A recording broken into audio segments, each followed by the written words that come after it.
한 주간 평안하셨는지요? 소요리문답 강좌 시작하도록 하겠습니다.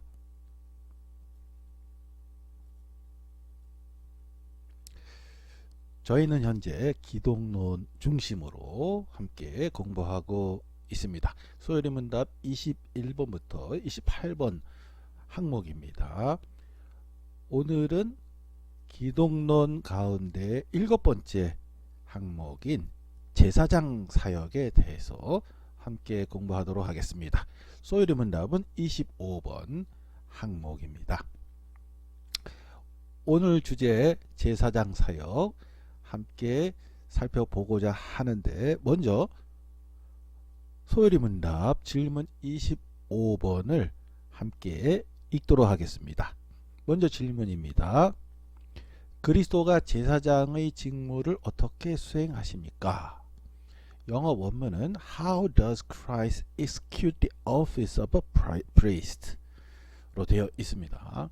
대답입니다. 그리스도가 제사장의 직무를 수행하심은 하나님의 공의를 만족시키시고 우리를 하나님과 화해시키시기 위하여 단번에 자신을 희생의 제물로 바치신 일과 우리를 위하여 계속 중재하심으로써 하십니다. 영어 원문을 읽어보겠습니다. Christ executes the office of a priest and is once offering up of himself a sacrifice to satisfy divine justice and reconcile us to God and in making continual intercession for us. 예, 우리말 번역이 아주 잘 되어 있다라고 할 수가 있겠습니다. 그러면 이와 같은 내용에서 담고 있는 핵심적인 내용을 지금부터 조직신학에 근거해서 정리하도록 하겠습니다. 먼저 제사장 사역과 화해론입니다. 전통적 신학이 말하는 그리스도의 제사장 직분은 그리스도의 화해의 사역으로 표현될 수 있다, 이렇게 정의되어 있습니다. 그리스도의 삼중직에 대해서는 지난 시간에 저희들이 함께 살펴보았죠. 칼빈의 사상에 바탕을 두고 있습니다. 물론 초대교회 때부터 그리스도의 직분에 대한 개념은 존재했었지만 현재 우리가 알고 있는 삼중직, 그러니까 예언자, 제사장, 왕, 삼중직이죠. 이렇게 삼중직으로 체계를 갖춘 것은 칼빈이거든요. 기독교 강요에 그렇게 되어 있습니다. 그리스도의 사역을 설명하면서 삼중직으로 설명을 하였습니다. 그 중에 두 번째 해당하는 그리스도의 제사장 직분은 그리스도의 화해의 사역으로 표현될 수 있다 라고 하겠습니다. 신학에서 그리스도의 사역 중 화해 사역은 가장 중요한 것으로 여긴다 라고 되어 있습니다. 그러니까 제사장 사역이라 함은 핵심에 있어서 화해시키는 것, 화해론이 가장 중심적인 내용이다 라고 하겠습니다. 화해론을 살펴보는 것이 그리스도의 제사장 사역을 살펴보는 것이다 라고 할 수가 있는데요. 이 화해론의 성경적 근거를 지금부터 살펴보도록 하겠습니다. 화해론은 제사장 직분과 가장 가까운 내용을 가지고 있는데 다음과 같은 성경적 근거를 토대로 형성된다고 하겠습니다. 먼저 마가복음입니다. 마가복음 10장 45절입니다. 인자가 온 것은 섬김을 받으려 함이 아니라 도리어 섬기려 하고 자기 목숨을 많은 사람의 대속물로 주려 함이니라. 예수님이 이 땅에 오신 목적을 분명히 밝히셨습니다.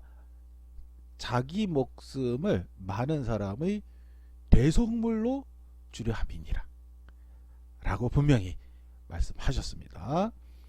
요한복음 1장 29절입니다. 이튿날 요한이 예수께서 자기에게 나아오심을 보고 이르되 보라 세상 죄를 지고 가는 하나님의 어린 양이로다. 여기서 요한은 세례 요한이죠. 세례 요한이 자기에게 예수님이 다가오시는 것을 보면서 예수님을 가리켜서 세상 죄를 지고 가는 하나님의 어린 양이다 라고 말을 합니다. 하나님의 어린 양 속죄제물이죠. 화목제물 이다 라는 그러한 표현인 것이죠. 로마서 3장 25절입니다. 이 예수를 하나님이 그의 피로써 믿음으로 말미암는 화목제물로 세우셨으니 이는 하나님께서 길이 참으시는 중에 전에 지은 죄를 간과하심으로 자기의 의로우심을 나타내려 하심이니. 사도 바울도 마찬가지입니다. 로마서에서 다음과 같이 언급합니다. 이 예수를 하나님이 그의 피로써 믿음으로 말미암는 화목제물로 세우셨다. 조금 전에 읽은 마가복음, 요한복음 본문과 일치하죠. 하나님의 어린 양, 화목제물. 많은 사람을 위하여 흘리는 피, 많은 사람을 위하여 목숨을 내어주러 왔다. 일맥상통한다고 하겠습니다. 골로새서 1장 19절에서 22절을 읽어보겠습니다. 아버지께서는 모든 충만으로 예수 안에 거하게 하시고 그의 십자가의 피로 화평을 이루사 만물 곧 땅에 있는 것들이나 하늘에 있는 것들이 그로 말미암아 자기와 화목하게 되기를 기뻐하심이라. 전에 악한 행실로 멀리 떠나 마음으로 원수가 되었던 너희를 이제는 그의 육체의 죽음으로 말미암아 화목하게 하사 너희를 거룩하고 흠없고 책망할 것이 없는 자로 그 앞에 세우고자 하셨으니. 골로새서에서도 분명히 선언하고 있습니다. 화목하게 하사, 화목하게 되기를 하나님께서 원하셔서 화목하게 하사, 화목을 위해서 또 십자가의 피로 화평을 이루사, 화목 제물이 드려짐으로 해서 하나님과 인간이 화목하게 됐다, 화해하게 되었다 하는 그런 말씀이라고 하겠습니다. 에베소서 2장 14절에서 16절 읽도록 하겠습니다. 그는 우리의 화평이신지라 둘로 하나를 만드사 원수된 것 곧 중간에 막힌 담을 자기의 육체로 허시고 법조문으로 된 계명의 율법을 폐하셨으니 이는 이 둘로 자기 안에서 한 세 사람을 지어 화평하게 하시고 또 십자가로 이 둘을 한 몸으로 하나님과 화목하게 하려 하심이라. 원수된 것을 십자가로 소멸하시고. 에베소서에서도 같은 내용이죠. 하나님과 인간이 원수지간이 되었습니다. 원수되었지만 십자가 안에서 원수된 것을 소멸하셨다. 둘을 하나로 만드셨다. 맡긴 담을 허무셨다 하는 겁니다. 화해하게 되었다. 하나님과 인간이 화해하게 되었다 하는 것이죠. 십자가 안에서. 네, 그런 내용이 되겠습니다.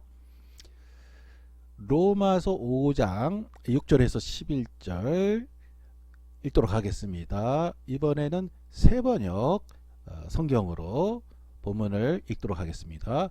우리가 아직 약할 때에 그리스도께서는 제때에 경건하지 않은 사람을 위하여 죽으셨습니다. 의인을 위해서라도 죽을 사람은 거의 없습니다.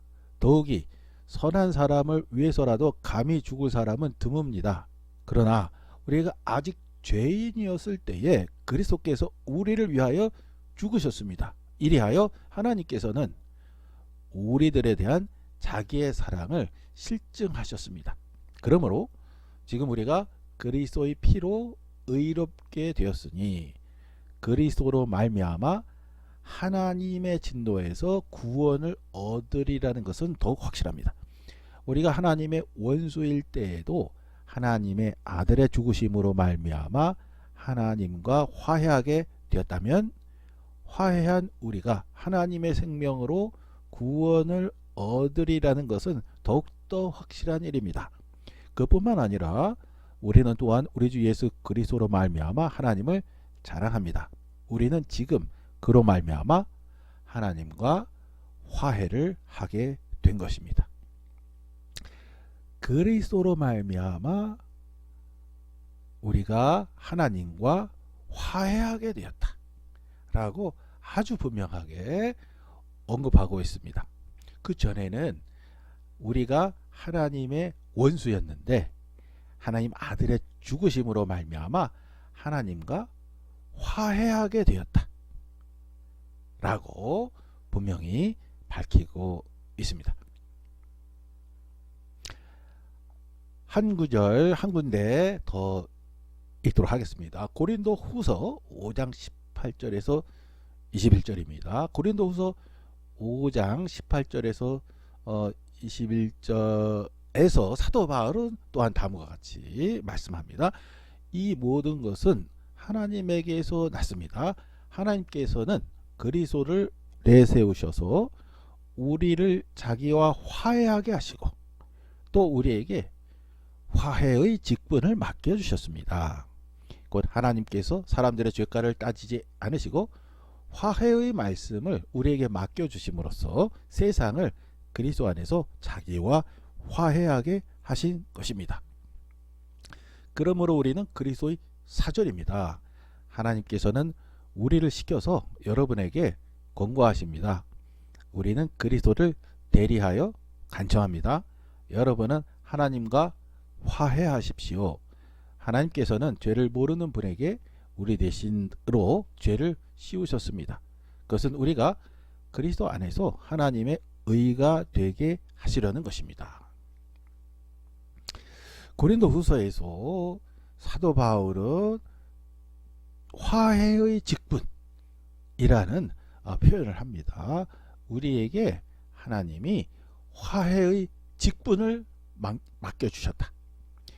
우리는 어떤 사람들입니까? 그리스도 안에서 하나님과 화해하게 된 사람입니다. 그렇기 때문에 하나님께서 우리에게 화해의 직분을 맡겨주셨다.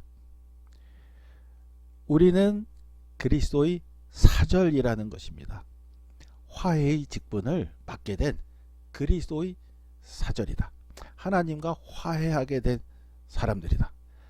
그래서 화해의 직분을 가지고 그리스도의 사절로서 세상에 나가서 하나님과 화해하지 않은 많은 사람들을 하나님과 화해하도록 인도해야 되겠지요. 하나님께 쓰임을 받아야 되겠습니다. 지금까지 살펴본 이러한 성경 구절들은 그리스도의 대속의 죽음을 통한 하나님과 인간 사이의 화해와 평화에 대하여 말하고 있습니다. 오늘 읽어보지 않은 또한 많은 성경 구절들이 화해에 대해서 언급하고 있습니다. 많은 성경 구절에서 화해에 대해서 언급하고 있는데요. 성경 구절은 많이 있지만 내용은 하나입니다. 그리스도 안에서 십자가 안에서 하나님과 인간이 화해하게 되었다. 전에는 원수가 되었었지만 이제 화해하게 되었다. 원래는 하나님과 화목하게 살고 있었죠. 그런데 인간이 범죄함으로 말미암아 그 관계가 깨졌습니다. 하나님과 계약을 맺기까지 했습니다. 시내산에서 계약을 맺었죠. 지금부터 나는 너희들의 하나님이 되고 너희는 내 백성이 되리라. 시내산에서 계약을 맺었죠. 그런데 모세오경 잘 읽어보면 조건이 하나 있습니다. 하나님의 말씀, 토라, 율법을 준수한다는 것이 조건이었습니다. 그것을 준수하면 계약이 유효한 것인데, 그것을 준수하지 않으면, 하나님의 말씀을 준수하지 않으면 계약이 유효하지가 않습니다. 그런데 이스라엘 역사를 통해서 우리가 본 것은 이스라엘 백성들이 하나님의 말씀을 지키지 않았죠. 그래서 파멸하게 되었습니다. 그렇기 때문에 하나님과 인간이 원수지간이 되었습니다. 그런데 하나님께서 하나님과 우리 인간을 화해하고자 그분이 성육신 하여서 이 땅에 오셔서 화해의 그 엄청난 사역을 이루셨습니다. 십자가에서 이루신 것이죠. 이러한 내용이 기독교 신학에서 가장 중요한 핵심 내용이다 라고 할 수가 있습니다. 그렇기 때문에 화해에 대한 성경 구절은 굉장히 많이 있지만은 그 내용은 지금까지 언급한 그런 내용이 핵심이다 라고 할 수가 있겠습니다. 하나님을 부인하고 하나님 없이 하나님의 분노 아래에 살던 인간이 하나님의 성육신과 고난을 통해 하나님을 알게 되고 하나님의 새로운 피조물로 거듭나서 하나님과 함께 하나님을 위하여 사는 것, 곧 화해로는 기독교 진리의 중심이라 할 수 있다. 조직신학에서 정의되어 있습니다. 마지막으로 화해의 의미를 정리하도록 하겠습니다. 화해, 어떠한 의미가 있는가? 그리스도 안에서 화해가 이루어졌는데 그 화해는 다음과 같은 의미를 갖는다 라고 조직신학에 정의되어 있습니다. 첫째, 화해는 죄의 용서와 죄책으로부터의 해방을 뜻한다. 화해가 이루어지기 위해서는 먼저 계약이 선행 조건으로 있었습니다. 하나님과 우리 인간이 계약을 맺은 것이죠. 그런데 그것을 지키질 못했습니다. 하나님과 이스라엘이 시내산에서 계약을 맺었는데 그것을 지키지 못했습니다.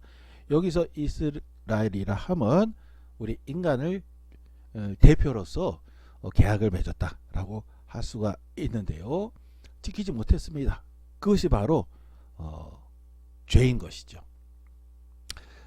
죄를 범죄하였고 계약을 지키지 못했고요. 첫 번째 사람 아담부터 하나님과 일종의 계약이라고 할 수 있는데요. 동산 한가운데 있는 생명나무 실과를 따먹지 말라.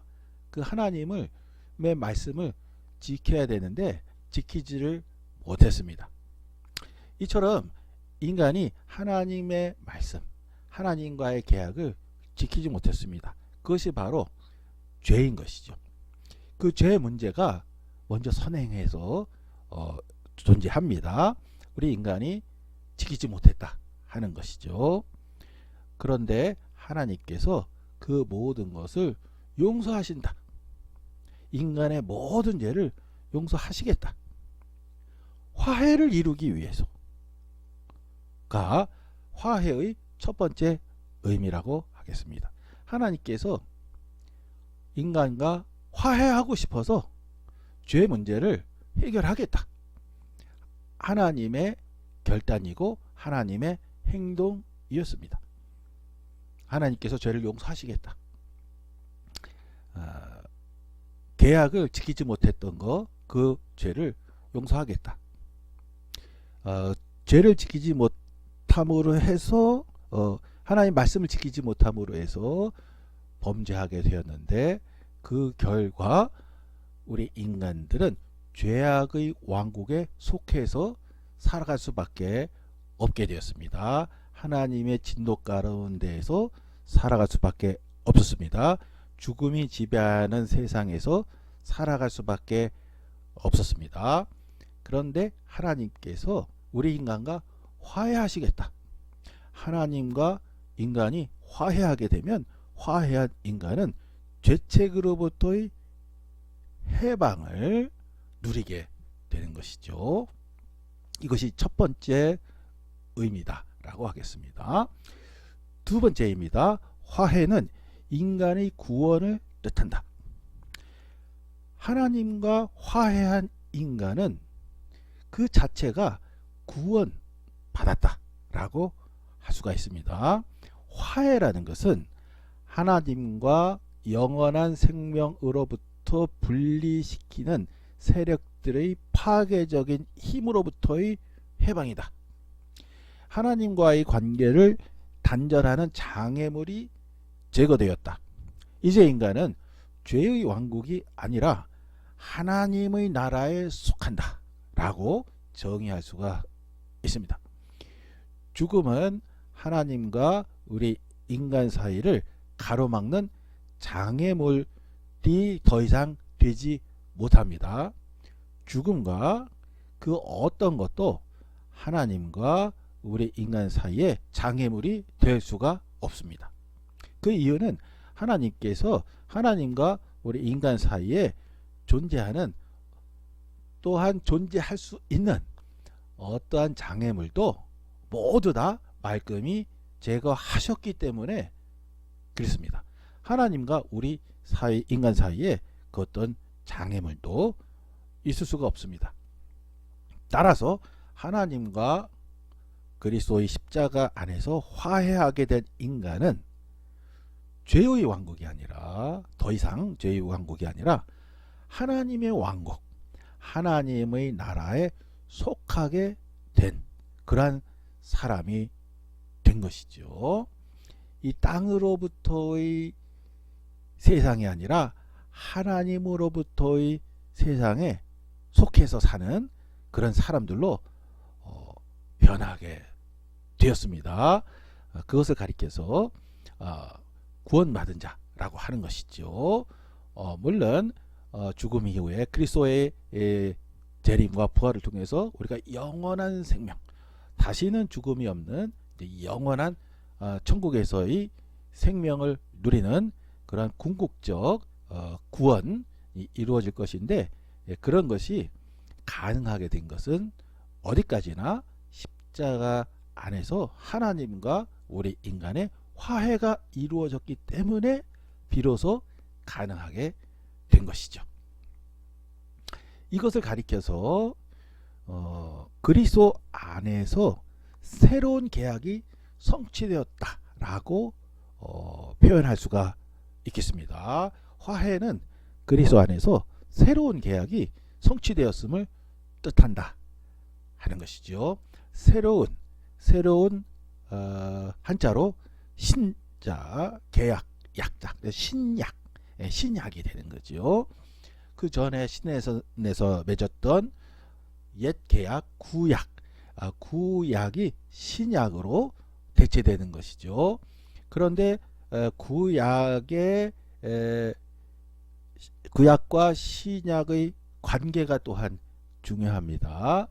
신약은 구약에서 하나님께서 성취하고자 하는 것이 궁극적으로 이루어진 것을 뜻합니다. 신약은요, 구약에서 지칭하는 그런 계약의 내용이 바뀐 것이 아니라 구약에서 맺었던 그 계약의 내용이 궁극적으로 성취된 것을 가리켜서 신약이라고 합니다. 신약은 그리스도 안에서 이루어졌습니다. 새로운 계약, 신약인 것이죠. 그리스도는 하나님의 영원한 의지의 내용이요, 하나님과 인간 사이의 영원한 계약이다. 이 문장은 굉장히 중요합니다. 그리스도는 하나님의 영원한 의지의 내용이요, 하나님과 인간 사이 영원한 계약이다. 이 내용은 상당히 중요한데요. 특히 칼빈의 기독교 강요를 보면 이 두 번째 문장이죠. 이 문장이 칼빈의 기독교 강요 전체에서 가장 중요한 핵심 문장이다 라고 할 수도 있습니다. 기독교 강요를 한 문장으로 줄인다면은 이 문장이다 라고 할 정도로 중요합니다. 사도 바울이 로마서에서, 특히 로마서 9장부터 11장, 9장, 10장, 11장 이 세 장이 굉장히 중요한 본문입니다. 신약학 학술 논문들이 있는데요. 로마서 9장부터 11장에 관련된 학술 논문이 가장 많은 그런 성경 본문 가운데 하나입니다. 지금도 논문들이 많이 나오고 있고요. 또한 너무나도 중요한 그런 내용이라고 할 수가 있습니다. 로마서 9장부터 11장이요. 특히 아우구스티누스한테, 아우구스티누스가 신학을 형성해 가는데 결정적인 역할을 했고요. 특히 루터에게 있어서도 너무나도 중요한 역할을 했습니다. 그 외에도 기독교 역사에서 로마서 9장부터 11장은 너무나도 큰 영향을 끼친 중요한 본문이라고 하겠습니다. 지금도 마찬가지고요. 그런데 로마서 9장부터 11장의 내용을 한 문장으로 요약한다면은 바로 이 문장이 되겠습니다. 그리스도는 하나님의 영원한 의지의 내용이요, 하나님과 인간 사이의 영원한 계약이다. 로마서 9장부터 11장 굉장히 심오하고 어려운 내용입니다만 이렇게 정리할 수가 있습니다. 로마서 9장부터 11장에서 어떤 내용이 다루어지고 있는가? 한마디로 설명하면, 잠시 설명하면 다음과 같습니다. 사도 바울에게 아마도 초기 기독교인들 중에 일부가 다음과 같은 질문을 했던 것 같습니다.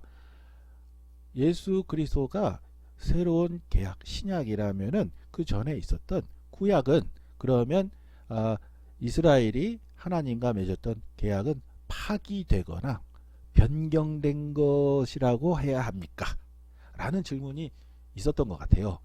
그것에 대한 답변이라고 할 수가 있습니다. 로마서 9장부터 11장이요. 로마서 9장부터 11장 내용을 면밀하게 분석하면 다음과 같이 정리할 수가 있습니다. 하나님의 구원 계획은, 로마서 9장부터 11장은 하나님의 구원 계획이라고 제목을 할 수가 있습니다. 하나님의 구원 계획은 창세 전부터 있었는데, 영원한 의지로 있었는데, 인간의 역사가 진행되면서 변경되거나 수정된 적이 없었다. 그리스도 안에서 최종적으로 이루어진 하나님과 인간 사이의 영원한 계약이 그리스도 안에서 이루어진 것이다. 다만 유대인인 너희들이 생각하기에 구약의 계약이 신약에서 변경된 것이 아니냐, 수정된 것이 아니냐라고 생각이 되는 것은, 하나님의 구원 계획이 헬라어로 미스테리온이라는 단어가 있습니다. 미스테리라는 영어 단어도 파생됐죠. 미스테리온이라는 헬라어 단어가 있는데요. 우리말 성경에서는 비밀이라고 번역하기도 하고, 다른 곳에서는 신비라고 번역하기도 했습니다. 헬라어 원어는 미스테리온이라는 하나의 단어입니다. 미스테리온, 신비 혹은 비밀이라는 단어를 사용하고 있는데요. 번역됐는데요. 미스테리온이라는 헬라어 단어가 있습니다. 하나님의 구원 계획이 미스테리온 안에 가려져 있었기 때문에 인간인 너희들이 보기에 그것을 제대로 이해하고 있지 못했던 것일 뿐이다. 그런데 하나님의 구원 계획이, 본래부터의 구원 계획이 창세전부터 영원 후까지 본래적인 하나님의 영원한 의지, 영원한 계약, 하나님의 구원 의지가 미스테리온 안에 감춰져 있었는데 그리스도 십자가 안에서 밝히 알려지게 됐다 하는 것이 로마서 9장부터 11장까지의 핵심 내용이라고 하겠습니다. 바로 이 내용이 되겠습니다. 살빈의 기독교 강요 전체를 통틀어서 가장 중요한 핵심 내용이라고도 할 수가 있습니다. 그리스도 안에서 인간은 하나님의 새로운 백성이 된다 하는 것입니다. 하나님과 새로운 계약, 예수 그리스도를 통한 새로운 계약을 받아들인 새로운 계약자는 이제 하나님 나라에 속하게 된 사람, 곧 하나님의 자녀, 곧 하나님의 백성이 된다 하는 것이 화해론의 핵심 내용이다 라고 할 수가 있겠습니다. 네, 오늘은 그리스도의 삼중직 중에서 두 번째인 제사장 직분에 대해서 살펴보았습니다. 특히 화해론 중심으로 살펴보았습니다. 오늘 내용은 여기까지 진행하겠습니다. 수고 많으셨습니다.